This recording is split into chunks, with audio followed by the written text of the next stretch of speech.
very good afternoon to everyone.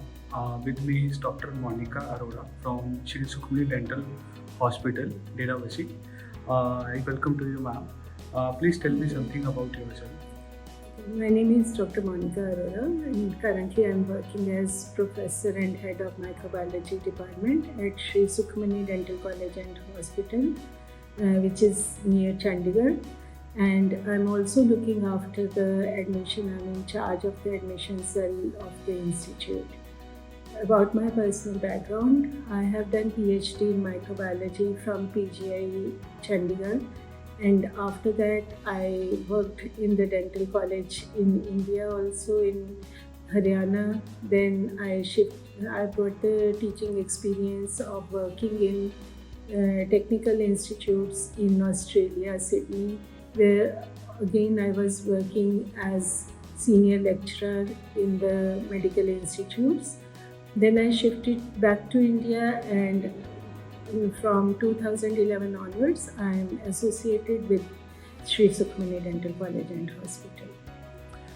That's great, ma'am. You have a lot of experience, and I would love to ask a few questions about it, ma'am. As I know, ma'am, you have held many key positions at the various education institutes throughout your professional career. What are the key factors that keep you connected with the education sector?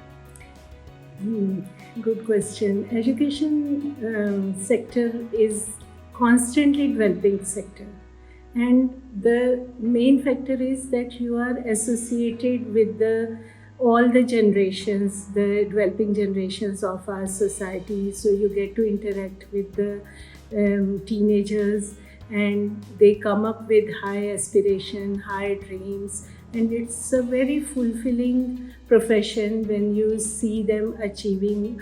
You nurture them, you see them starting from a scratch and then becoming a professional. So that's very motivating for me. Uh, as we are living in India, ma'am, our next question is about the education system in India. In India and other foreign countries, the structure is very different, particularly to the education system, ma'am. In your experience, what can an inbound student gain from studying here in Shri Sukhmani? What are the motivations for children, ma'am?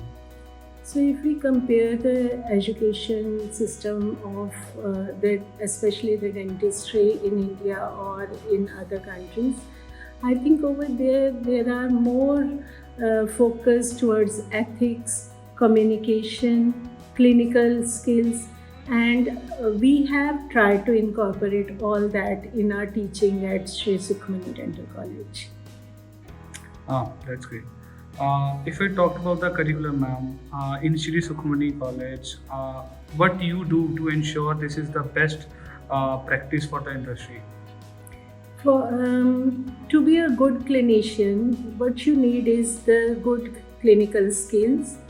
You have to be up to date with the current developments, and for this we organize the seminars, the case study presentations, CDs are held every now and then. So the students are upkept with the latest technology, latest development in their field. That's great. Tell me more insights about your college, ma'am, Shri Sukhmani. Could be more. How could be more welcoming to the students of different races or economic backgrounds about your college, ma'am? We have students coming from all over India with diverse cultural backgrounds, and we are very welcoming to them. We try to make them feel more at home by celebrating all their cultural days also. And for the economically weaker societies, we have a scheme of providing them with the scholarship, need-based scholarships. So we try to cater to different sections of the society. Okay. Taking my last question, ma'am, what do you think? What are your roles and responsibilities as an institute? And basically, tell me more about the responsibilities. What you expect from the students also. For the institute should provide all the opportunities for a student, not just the academic opportunities, but even in other extracurricular activities, in leadership skills. So for that, we always provide them opportunities. So they go to other colleges, they go to inter-college competitions. So we provide that. For a student, they should be diligent, they should be keen to learn, and they should be always ready to grasp those opportunities. Great. Any last words that you want to convey about the institute, or the final words? I would like to say this is one of the best and upcoming institute. Like I have seen it grow from it's like a infant stage to the adolescent stage, and it's still growing. And I'm very sure this in the coming few years, this will be the one of the best and most sought after institute in especially in North India. I can guarantee that. Okay. Thank you so much, Monica ma'am.